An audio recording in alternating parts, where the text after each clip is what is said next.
ലോകത്തിൻ്റെ മാതൃരൂപമായ ആറ്റുകാലമ്മയുടെ അനുഗ്രഹം തേടി ദശലക്ഷക്കണക്കിന് ഭക്തർ അർപ്പിക്കുന്ന പുണ്യസമർപ്പണമാണ് ആറ്റുകാൽ പൊങ്കാല. ക്ഷേത്രത്തിൽ നേരിട്ടെത്താൻ സാധിക്കാത്തവർക്ക് സ്വന്തം വീടിൻ്റെ തിരുമുറ്റത്ത് ഭക്തിയോടെ അമ്മയെ ധ്യാനിച്ച് ഈ പുണ്യകർമ്മം നിർവഹിക്കുന്നതാണ്. ഇതുവരെയും ആറ്റുകാൽ ക്ഷേത്രത്തിൽ പോയി പൊങ്കാല ഇടാൻ സാധിക്കാത്തവർക്കും അതുപോലെ അവിടെ പോയി ആരോഗ്യം അനുവദിക്കാത്തവർക്കും പൊങ്കാല ഇടാനായിട്ട് ഒത്തിരി ആഗ്രഹമുള്ളവരൊക്കെ ഉണ്ടാവും അല്ലേ. അപ്പോൾ നമുക്ക് വീട്ടിൽ എങ്ങനെ പൊങ്കാല ഇടാം എന്ന് ഈ വീഡിയോയിൽ വ്യക്തമായിട്ട് പറയാം കേട്ടോ. അപ്പോൾ വീഡിയോ ഫുള്ളായിട്ട് കാണാം. നമ്മുടെ ചാനൽ സബ്സ്ക്രൈബ് ചെയ്തവർ ആരെങ്കിലും കാണുന്നുണ്ടെങ്കിൽ ഈ ഒരു ചെറിയൊരു ചാനൽ നിങ്ങൾക്ക് ഇഷ്ടപ്പെടുവാനും മാത്രം ഒന്ന് സബ്സ്ക്രൈബ് ചെയ്തിട്ട് കാണാൻ ശ്രമിക്കണേ.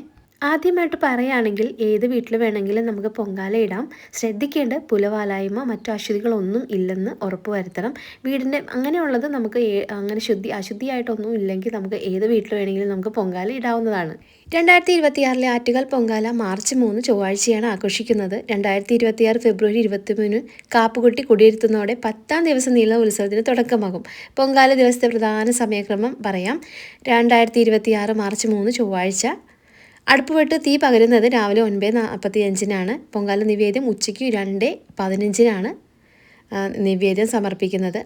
പ്രത്യേകം ശ്രദ്ധിക്കണം, 2026 മാർച്ച് 3 ചന്ദ്രഗ്രഹണം ഉള്ളതിനാൽ ക്ഷേത്ര ദർശനത്തിന് ചില നിയന്ത്രണങ്ങൾ ഏർപ്പെടുത്തിയിട്ടുണ്ട്. അതായത് ചന്ദ്രഗ്രഹണം പ്രമാണിച്ച് അന്ന് ഉച്ചയ്ക്ക് 1:30 മുതൽ വൈകുന്നേരം 7 മണി വരെ ക്ഷേത്രനട അടച്ചിടും. അതിനാൽ താലപ്പൊലി നേർച്ചയുള്ളവർ ഉച്ചയ്ക്ക് 1:30 മുൻപായി ക്ഷേത്ര ദർശനം നടത്തേണ്ടതാണ്. അതുപോലെ നമ്മൾ എത്ര ദിവസം വ്രതം എടുക്കണമെന്ന് പലവരും ചോദിക്കാറുണ്ട്. ആറ്റുകാൽ പൊങ്കാലയ്ക്കായിട്ട് സാധാരണയായിട്ട് നമ്മൾ 7 ദിവസം അല്ലെങ്കിൽ 3 ദിവസം അല്ലെങ്കിൽ 9 ദിവസം വ്രതം എടുക്കാം. അതായത് കാപ്പ് കെട്ടിയിട്ട് ഉത്സവം തുടങ്ങുന്ന ദിവസം മുതൽ പൊങ്കാല ദിവസം വ്രതം എടുക്കുന്നവരുണ്ട്. അല്ലെങ്കിൽ നിങ്ങൾക്ക് തലേ ദിവസം എടുക്കാവുന്നതാണ്. 7 ദിവസം മുന്നേ എടുക്കുന്നവർക്ക് അങ്ങനെ എടുക്കാം. നിങ്ങളുടെ ആരോഗ്യസ്ഥിതി അനുസരിച്ചിട്ട് മാത്രം വ്രതം എടുത്താൽ മതി. തലേ ദിവസം, അതായത് മാർച്ച് 3 പൊങ്കാലയെങ്കിൽ തലേ ദിവസമായ 2-ാം തീയതി നിങ്ങൾക്ക് വ്രതം എടുക്കാം. അതിന് നമുക്ക് എന്താ പറയുക, ആരോഗ്യസ്ഥിതി അനുസരിച്ചിട്ട് മാത്രം വ്രതം എടുത്താൽ മാത്രം മതി. ആരോഗ്യ പ്രശ്നങ്ങളോ മറ്റ് അസൗകര്യങ്ങളോ ഉള്ളവർക്ക് പൊങ്കാലയ്ക്ക് മുൻപുള്ള 3 ദിവസമോ അതിന് സാധിക്കാത്തവർ തലേ ദിവസമോ കർശനമായ വ്രതം നോൽക്കാറുണ്ട്. അതുപോലെ വ്രതം എടുക്കുമ്പോൾ ശ്രദ്ധിക്കേണ്ട കാര്യങ്ങൾ: മത്സ്യമാംസാദികൾ പൂർണ്ണമായിട്ട് ഒഴിവാക്കണം. സസ്യാഹാരം മാത്രം കഴിക്കുക. ഒരു നേരം അരിയാഹാരവും മറ്റുള്ള സമയങ്ങളിൽ ലഘുഭക്ഷണമോ പഴങ്ങളോ ഒക്കെ കഴിക്കാവുന്നതാണ്. മനഃശുദ്ധി: ദേഷ്യം, അസൂയ തുടങ്ങിയ വികാരങ്ങൾ നിയന്ത്രിച്ച് പലപ്പോഴും ദേവിയുടെ ചിന്തകൾ മാത്രം നമ്മൾ ജപത്തിലും ആയിരിക്കണം. ശരീരശുദ്ധി: ദിവസവും 2 നേരം കുളിച്ച് ശുദ്ധി പാലിക്കണം. വീടും പരിസരവും വൃത്തിയായിട്ട് സൂക്ഷിക്കണം. ബ്രഹ്മചര്യം: പിന്നെ വ്രത കാലയളവിൽ പൂർണ്ണമായ ബ്രഹ്മചര്യം പാലിക്കണം. നാമജപവും അതുപോലെ തന്നെ ഇമ്പോർട്ടൻ്റ് ആയിട്ടുള്ള കാര്യമാണ്. അമ്മേ ശരണം ദേവി ശരണം എന്ന മന്ത്രമോ ലളിത സഹസ്രനാമമോ നമ്മൾ വ്രതം എടുക്കുന്ന ദിവസങ്ങളിലൊക്കെ ജപിക്കുന്നത് നല്ലതാണ്. തലേ ദിവസം തന്നെ മത്സ്യമാംസാദികൾ ഒഴിവാക്കിയിട്ട് അമിത ആഹാരം ഒഴിവാക്കി പട്ടിണി കിടക്കാതെ പഴങ്ങളോ ഫ്രൂട്ട്സോ ജ്യൂസോ കരിക്കൊക്കെ കഴിച്ച് നിങ്ങളുടെ ആരോഗ്യസ്ഥിതി അനുസരിച്ചിട്ട് വ്രതം നിൽക്കണമെന്നാണ് പറയുന്നത്. അതുപോലെ നല്ല രീതിയിൽ വ്രതം നിങ്ങൾ നോക്കുക. നമ്മൾ വീട്ടിൽ പൊങ്കാല ഇടുമ്പോൾ കുറച്ച് കാര്യങ്ങൾ ശ്രദ്ധിക്കാനുണ്ട്. അതായത് നമ്മുടെ വീടും പരിസരവും വൃത്തിയാക്കുക എന്നുള്ളതാണ് ഏറ്റവും ഫസ്റ്റ് കാര്യം. വീട് അടിച്ച് തുടച്ച് വൃത്തിയാക്കുന്നത് പോലെ തന്നെ മുറ്റവും അടച്ച് തുടച്ച് വാരി ചപ്പ് ചവറെല്ലാം എല്ലാം എടുത്ത് മാറ്റി എല്ലാവിടവും നല്ല വൃത്തിയാക്കണം. അതിനുശേഷം ഒരു പാത്രത്തിൽ കുറച്ച് കല്ലുപ്പും കുറച്ച് മഞ്ഞളും ചേർത്ത വെള്ളം നന്നായി കലക്കി വീടിന് ചുറ്റും പരിസരത്തൊക്കെ ഒഴിക്കുക. ഇപ്പോൾ ഇതുപോലെ നമുക്ക് ചാണകവെള്ളമൊക്കെ ഒഴിക്കുന്നതാണ് നല്ലത്. പക്ഷേ ഇപ്പോഴത്തെ കാലഘട്ടത്തിൽ എല്ലാവർക്കും ചാണകവെള്ളം കിട്ടിയെന്ന് വരില്ല. അതുകൊണ്ട് നമുക്ക് ഒന്നെങ്കിൽ നല്ല ശുദ്ധജലത്തിൽ കുറച്ച് പച്ചക്കർപ്പൂരവും മഞ്ഞളൊക്കെ ഇട്ടിട്ട് തെളിക്കാം. അല്ലെങ്കിൽ നമുക്കിതുപോലെ കല്ലുപ്പും കുറച്ച് മഞ്ഞളും ചേർത്ത വെള്ളമൊക്കെ പരിസരം മൊത്തം തളിച്ച്, മെയിനായിട്ട് ശ്രദ്ധിക്കുക, ആവശ്യമില്ലാത്ത ചപ്പ് ചവറുകളിലൊക്കെ കൂട്ടിയിട്ട് കത്തിക്കുന്ന അങ്ങനെ വേസ്റ്റൊക്കെ ഉണ്ടെങ്കിൽ അതെടുത്ത് മാറ്റി മുറ്റം നല്ല ക്ലീൻ ആയിട്ടിരിക്കും. നമ്മൾ പൊങ്കാല ഇടുന്ന സ്ഥലത്തും വീടിന് ചുറ്റുമൊക്കെ ഇതുപോലെ വൃത്തിയായി സൂക്ഷിച്ചതിന് ശേഷം നമ്മൾ പൊങ്കാല ഇടുമ്പോൾ കിഴക്കോട്ട് തിരിഞ്ഞാണ് പൊങ്കാല ഇടേണ്ടത്. അപ്പോൾ നമ്മുടെ വീടുകളാണെങ്കിൽ ചില വീടുകൾ തെക്കോട്ടായിരിക്കാം, വടക്കോട്ടായിരിക്കാം ഒക്കെ ദർശനം. അപ്പോൾ അങ്ങനെ നോക്കിയിട്ട് കാര്യമില്ല. നമ്മൾ ഏത് വശമാണെങ്കിലും നമ്മൾ പൊങ്കാല ഇടുന്ന സമയത്ത് കിഴക്കോട്ട് ദർശനം വെച്ചിട്ട് പൊങ്കാല ഇടാൻ ശ്രമിക്കുക. നിങ്ങൾ പൊങ്കാല ഇടാൻ നിൽക്കേണ്ടത് കിഴക്കോട്ട് മുഖം തിരിച്ച് ആയിരിക്കണം. ആദിത്യൻ്റെ അഭിമുഖമായിട്ട്, സൂര്യൻ അഭിമുഖമായിട്ട് വേണം പൊങ്കാല ഇടാൻ നിൽക്കേണ്ടത്. വീടിൻ്റെ മുമ്പിൽ അടുപ്പ് ഒരുക്കേണ്ട സമയത്ത് വീടിൻ്റെ മുൻവശത്തുള്ള വാതിൽ ഉണ്ടല്ലോ, മെയിൻ ഡോറ്, അത് വിട്ട് ഒരുക്കുന്നതായിരിക്കും നല്ലത്. അതായത് വീടിൻ്റെ നേരെ തന്നെ ഇടാതെ അവിടെ നിന്ന് കുറച്ച് പ്രധാന വാതിലിൻ്റെ ഇടത് ഭാഗത്തോ വലത് ഭാഗത്തോ വരുന്നതാണ് നല്ലത്. ഒരിക്കലും പ്രധാന വാതിലിൻ്റെ നേരെ കല്ല് വെച്ച് അടുപ്പ് കൂട്ടരുത്. അപ്പോൾ അത് എല്ലാവരും ഒന്ന് ശ്രദ്ധിക്കണം കേട്ടോ. അങ്ങനെ അടുപ്പ് കൂട്ടുമ്പോൾ എത്ര കല്ല് വെക്കണമെന്ന് ചോദിക്കാറുണ്ട്. ഒന്നുകിൽ നമുക്ക് 3 കല്ല് വെക്കാം, അല്ലെങ്കിൽ 6 ചുടുകല്ല് വേണം കേട്ടോ. വെക്കുമ്പോൾ ആൾ നിൽക്കുന്നതിൻ്റെ നേരെ, അതായത് കിഴക്കോട്ടായിട്ട് വെക്കുക. മറ്റ് 2 കല്ലുകളും 2 വശങ്ങളിലായിട്ടും. ഏത് രീതിയിൽ വേണമെങ്കിലും അടുപ്പ് കൂട്ടാം. നമുക്ക് കല്ലുകൾ പറഞ്ഞു പോകുന്നുണ്ടെങ്കിൽ 2 കല്ല് വീതം 6 കല്ല് വെച്ചിട്ട്, അതായത് 2, 2, 6 എന്നുള്ള രീതിയിൽ നമുക്ക് അടുപ്പ് കൂട്ടാവുന്നതാണ്. ഓരോ വശങ്ങളിലേക്കും മാറ്റി വയ്ക്കാം. ചൂടുകട്ടകൾ തന്നെ വേണം. പൊങ്കാല അടുപ്പ് കത്തിക്കുവാനായിട്ട് കലങ്ങൾ ഉപയോഗിക്കുമ്പോൾ മൺകലത്തിൽ തന്നെ ഉപയോഗിക്കാൻ നോക്കുക. പൊങ്കാല സമർപ്പണത്തിലെ ഏറ്റവും പ്രധാനപ്പെട്ട ഒന്നാണ് മൺകലം. അപ്പോൾ പുതിയ കലം, അതായത് ഒരിക്കലും ഉപയോഗിക്കാത്ത പുതിയ മൺകലം തന്നെയാണ് വാങ്ങേണ്ടത്. കലത്തിൽ വിള്ളലുകളോ ചെറിയ പാടുകളോ ഊട്ടകളോ ഒന്നുമില്ലെന്ന് ഉറപ്പ് വരുത്തണം. അതുപോലെ പൊങ്കാലയ്ക്ക് മുൻപായിട്ട് കലം നല്ല ശുദ്ധവെള്ളത്തിൽ കഴുകി ഉണക്കണം. അതിനുശേഷം നമുക്ക് കലത്തിന് ചുറ്റും ചന്ദനവും പൊട്ടൊക്കെ തൊട്ട് ചെറിയ മാലകളൊക്കെ ചാർത്തിയിട്ട് നമുക്ക് പൊങ്കാല ഇടാവുന്നതാണ്. പൊങ്കാലയ്ക്ക് ശേഷം ഈ കലം ഉടയ്ക്കുകയോ വഴിയിൽ ഉപേക്ഷിക്കുകയോ ചെയ്യരുത്. പിന്നീട് നമുക്ക് വീട്ടിൽ സൂക്ഷിക്കുകയോ, നമ്മൾ ചോറ് വെക്കണ അരിയില്ലേ, അത് നമുക്ക് കലത്തിൽ സൂക്ഷിക്കുകയാണെങ്കിൽ നമുക്ക് അന്നത്തിന് മുട്ടുണ്ടാവില്ലെന്നാണ് പറയുന്നത്. അതിൽ നിന്ന് ഓരോ ഗ്ലാസ് അരികൾ വീതം എല്ലാ ദിവസവും അരിയിടുന്ന കൂടത്തിൽ ഇടുകയാണെങ്കിൽ നല്ലതാണ്.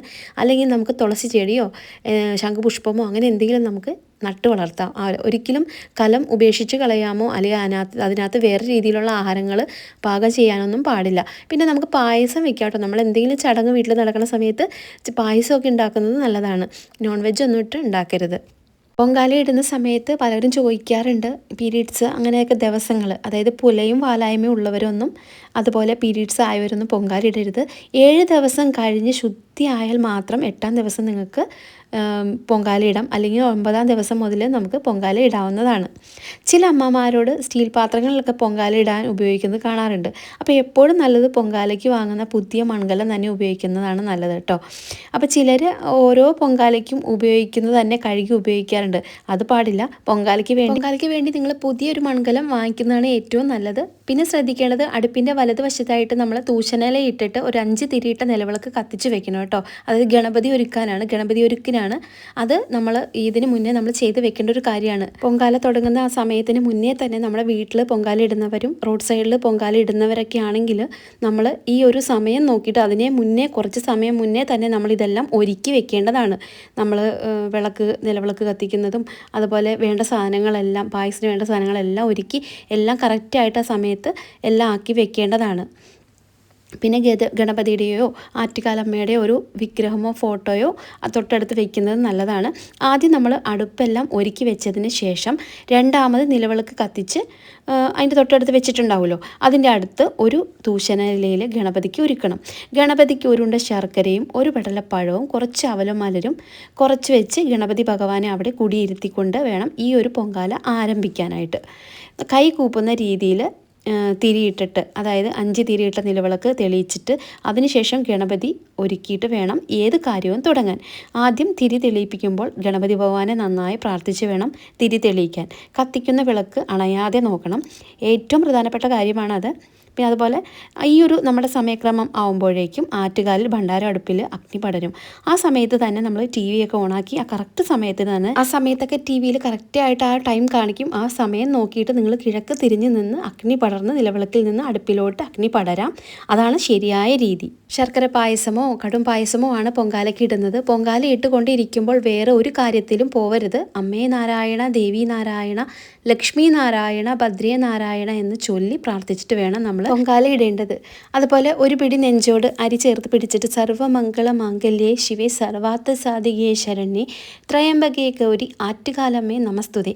ആറ്റുകാലമ്മയെ പ്രാർത്ഥിച്ചിട്ടുകൊണ്ട് നമ്മുടെ വിഷമങ്ങളും ആഗ്രഹങ്ങളും എല്ലാവിധ ദോഷങ്ങളും മാറാനായിട്ടൊക്കെ പ്രാർത്ഥിച്ചിട്ട് ഒരു പിടി അരി ആദ്യം നമ്മുടെ കലത്തിലോട്ട് ഇടുക. അങ്ങനെ നമുക്ക് പായസത്തിന് ആവശ്യമുള്ള കാര്യങ്ങളെല്ലാം നമുക്ക് ചേർത്ത് പായസം ഉണ്ടാക്കാവുന്നതാണ്.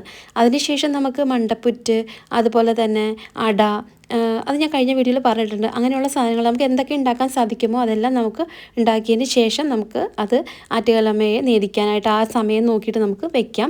അത് നമ്മൾ വാഴയിലയിട്ട് അടച്ചു വെക്കണം. അത് ഭഗവാന്റെ അവിടെ ഇത് ആ സമയത്ത് മാത്രമാണ് നമ്മൾ ഇല തുറക്കാൻ പാടുള്ളൂ, തുറന്ന് വെക്കാനൊന്നും പാടില്ല. വീട്ടിൽ ചെയ്യുമ്പോൾ ഒരു പാത്രത്തിൽ ശുദ്ധമായ വെള്ളം എടുക്കണം. കുറച്ച് തുളസിക്കതിരും പിന്നെ നമ്മൾ ഭഗവതിക്ക് വെച്ചിരിക്കുന്ന പൂക്കളൊക്കെ ഉണ്ടാവുമല്ലോ, ആ പൂക്കളിൽ നിന്ന് ഇത്തിരി പൂക്കളൊക്കെ ഇട്ട് ജലത്തിലിട്ട് വെക്കുക. ദേവിക്ക് നേദിക്കാനുള്ള സമയത്ത് ഈ വെള്ളം ഒന്ന് തളിക്കുന്നത് നല്ലതാണ്. അപ്പോൾ ആറ്റുകാൽ അമ്പലത്തിൽ പോയി ചെയ്യാത്തവർക്ക് ഈ വീട്ടിൽ ഇങ്ങനെയൊക്കെ നമുക്ക് ചെയ്യാവുന്നതാണ് കേട്ടോ. നമ്മൾ വീട്ടിൽ പൊങ്കാല ഇടുമ്പോൾ ഏറ്റവും മെയിനായിട്ട് ശ്രദ്ധിക്കണം ഗണപതി ഒരുക്കാണ് കേട്ടോ. അവൽ, മലർ, ശർക്കര, കൽക്കണ്ടം, മുന്തിരി, കദളിപ്പഴമൊക്കെ ചേർത്തിട്ട് ഗണപതി ഒരുക്ക് തുടങ്ങിയതിന് ശേഷം മാത്രമാണ് നമ്മൾ നമ്മുടെ വീട്ടിൽ പൊങ്കാല ഇടുള്ളൂ. എന്നാലാണ് നമ്മൾ പൊങ്കാല ആ ഒരു ഭംഗിയായിട്ട് അവസാനിക്കും. ഗണപതി ഭഗവാന്റെ അനുഗ്രഹം കിട്ടുന്നതിന് നമ്മൾ ആദ്യം ഗണപതിക്ക് ഒരുക്കണം. അപ്പോൾ നിലവിളക്ക് 5 തിരിയിട്ട് കത്തിച്ചതിന് ശേഷം നമുക്ക് ഗണപതി ഒരുക്കാം. അതിനുശേഷം നമുക്കൊരു കരിക്ക് മോന്തച്ചെത്തി എടുത്ത ഒരു കരിക്ക് ഗണപതിക്ക് മുന്നിൽ വെക്കുന്നതൊക്കെ അത്യുത്തമാണ്. പിന്നെ കുറച്ച് പൂക്കൾ, തുളസി, ചെത്തി തുടങ്ങിയ പൂക്കളൊക്കെ കൊണ്ട് ഒരു ധൂപം കൊണ്ട് ഒരു ഭക്തി നിർഭരമാക്കാം നമുക്ക്. പിന്നെ തീർത്ത ഒരു കിണ്ടിയിൽ ശുദ്ധജലവും അതിൽ കുറച്ച് തുളസിയിലേക്ക് ഇട്ട് വെക്കുന്നതൊക്കെ നല്ലതാണ്.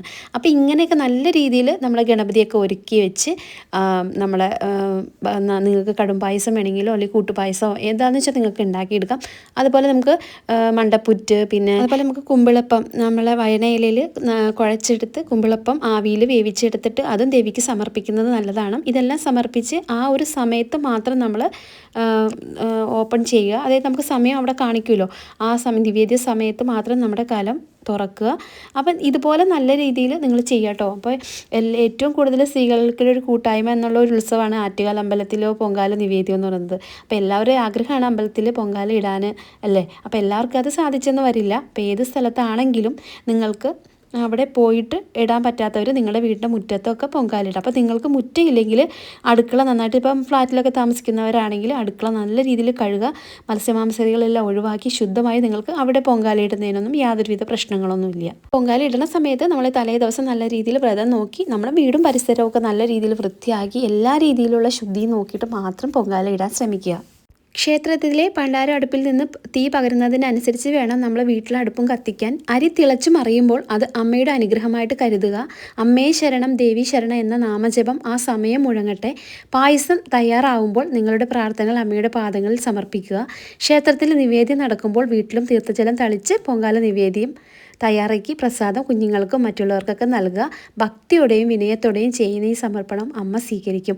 അപ്പോൾ ഈ വർഷത്തെ പൊങ്കാല നിങ്ങളുടെ കുടുംബത്തിലും എല്ലാവർക്കും എല്ലാവിധ ഐശ്വര്യങ്ങളും വന്ന് ചേരട്ടെ എന്ന് പ്രാർത്ഥിക്കുന്നു. അപ്പോൾ അമ്പലത്തിൽ പോയി പൊങ്കാല ഇടാൻ സാധിക്കാത്തവർ വീട്ടിൽ നല്ല രീതിയിൽ പൊങ്കാല ഇടാൻ സാധിക്കട്ടെ എന്ന് പ്രാർത്ഥിക്കുന്നു.